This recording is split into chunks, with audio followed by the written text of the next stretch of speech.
Hey, what's up, everybody? Yeah, I can't even talk. It's Tim here. So, different location. Probably going to shoot here for the remainder of the time here at this house. We're going to be out within about 7, 8 weeks. Just going to be a lot of things going on in the living room. This is just a corner that I can get to quite easy. So, don't worry. That's neither here nor there. That's another topic. But I'm here tonight to celebrate an amazing person in the VC, Beth. And Beth is her channel. His name is B Side Records. There'll be a link below. But why am I talking about B Side?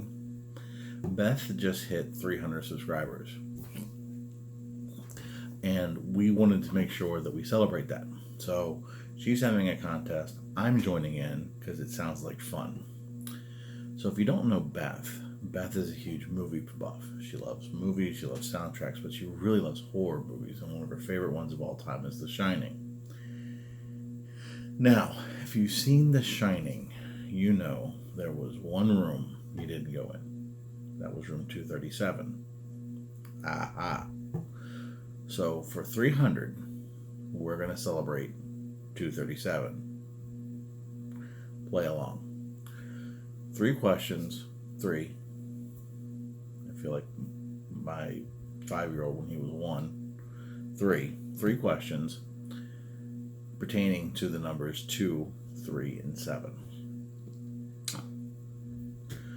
Show 2 records that have similar album covers. For me, this was a layup. The Police, Synchronicity.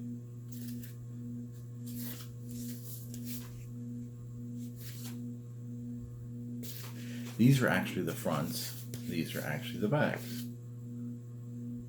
You will notice the color bars are the same, but the photos are different. By design, they had different photos. In fact, there's over 30 different variations. I have 2. I may be good. I don't know. Find them cheap. I might. Why they did this? Why not? Maybe they knew it was their last one. I don't know. Because after this, they called it a day and they all went their separate ways. Obviously, Sting went on to have a fairly successful solo career. And Andy Summers did Gordon Sumner was Sting. Andy Summers went on to do a few things, and Stuart Copeland went on to do a lot of soundtracks. I don't know if this is going to show up. Probably not. But both of these are very faint. Oh, that's dusty. I need to clean that.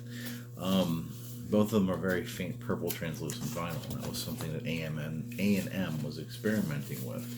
They were experimenting with alternatives on their, for lack of a better word, I guess, their vinyl mix. They had a lot of different ones in the 80s that had like this translucent feel to it. So I thought it was cool that they were both purple translucent. It's real dark though. It's really hard to see. You got to really hold it up to the light. But I do have 2 different covers. There's the 2. Question 2. Number 3.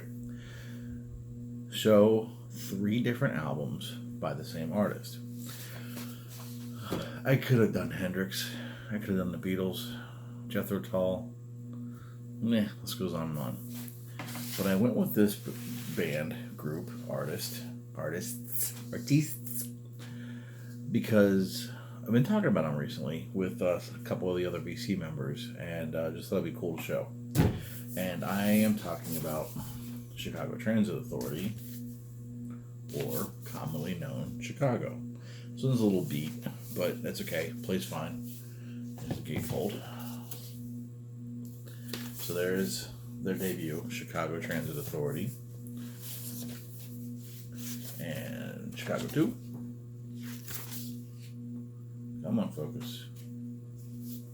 There we go. Chicago 2 and Chicago 3.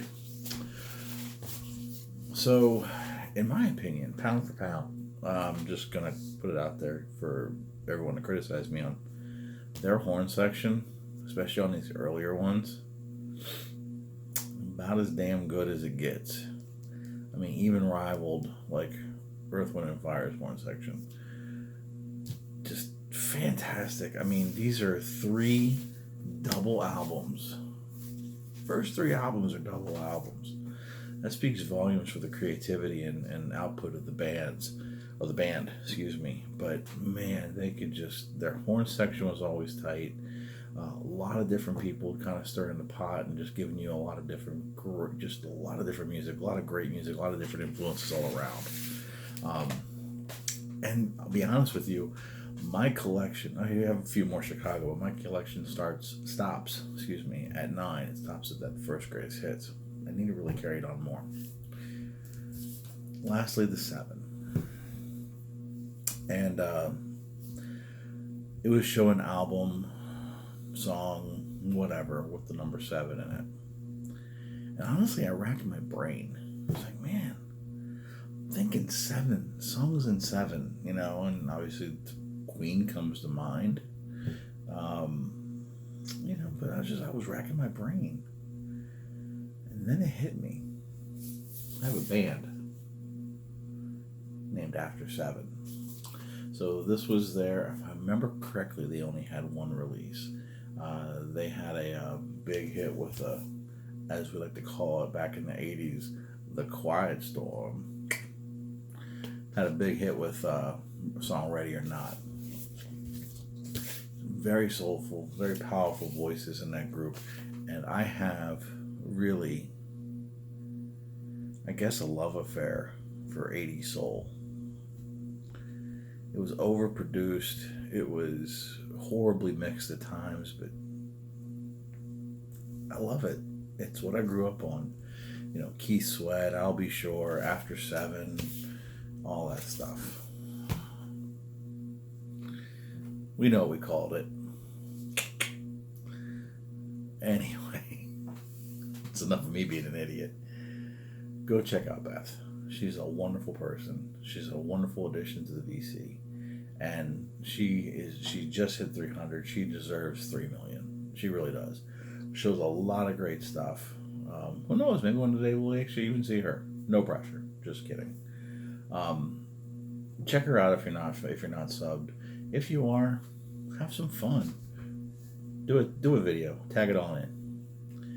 Beth, really enjoyed this. It was a lot of fun. Very creative, which I really like as well. Made me think for a minute, which not always a good thing. Sometimes it hurts my brain. Everybody take care. Be well. Hopefully have a great week. We'll talk soon. Peace.